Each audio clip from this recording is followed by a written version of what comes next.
ça m'a amené à proposer une topique que j'ai appelée du soi disséminé. Je résumerai ça en 4 principes. D'abord, il faut repenser la place de la non-différenciation. On commence par du non-différencié, que le bébé naissant est beaucoup dans le non-différencié, pas que, mais beaucoup, et puis que ça se transforme, ça se différencie progressivement, etc. Mais très souvent, quand on l'admet, cette place de la non-différenciation, on la réduit au début, à l'origine.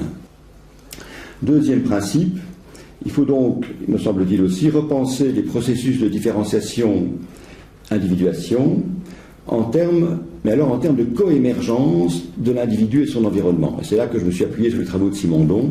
Je suis beaucoup inspiré de la physique pour amener l'idée qu'il n'y avait pas de préséance ni d'un individu ni de son environnement.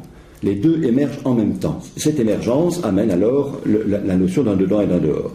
Alors, troisième principe, il faut donc concevoir la vie psychique en termes de circulation entre une pluralité de différenciation dedans-dehors. Donc, on passe de l'une à l'autre tout au long de nos journées, tout au long de nos nuits, tout au long de nos vies. Et le quatrième principe, c'est qu'il me semble nécessaire maintenant d'étendre la psychanalyse à l'appréhension de la complexité des réalités humaines comme sens de la complexité. Et donc là, je pense qu'on a aussi à penser comment on va pouvoir s'articuler à d'autres niveaux, l'intelligence artificielle, l'anthropologie, enfin plein de choses.